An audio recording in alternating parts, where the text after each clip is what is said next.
આવતી 25 તારીખે જે રાજકોટના એક હૃદયદ્રાવક આખું રાજકોટની પણ આખું ગુજરાત આખું ભારત જે મુદ્દાને લઈ અને જે આખું રાજકોટ બારે બંધમાં જોડાણું હતું, પણ ક્યાંક ને ક્યાંક આ અધિકારીઓ જઈને સત્તા પક્ષની ઓફિસ ધરાવતા હોય એવી રીતની કામગીરી થઈ રહી છે। 1 વર્ષ થયું છે, એક અધિકારીને પકડી અને જેને સંતોષ માનતા હોય અને લોકોને જેને ઉલ્લુ બનાવતા હોય એવી કાર્યવાહી થઈ છે।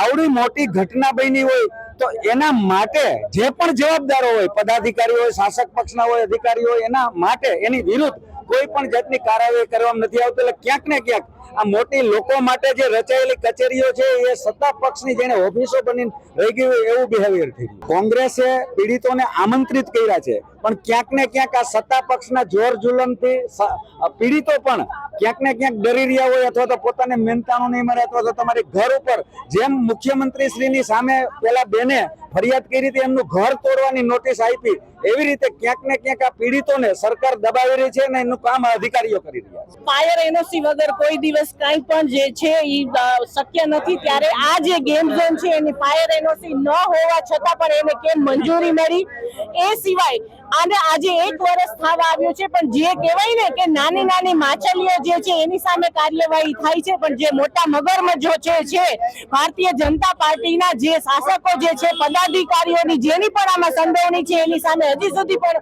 ગુનો જે છે એ નોંધાયો નથી। એ સિવાય જે આ ગેમ ઝોન હતું એનાથી 500 મીટરના અંતરે જ તે પોલીસ ચોકી પણ હતી।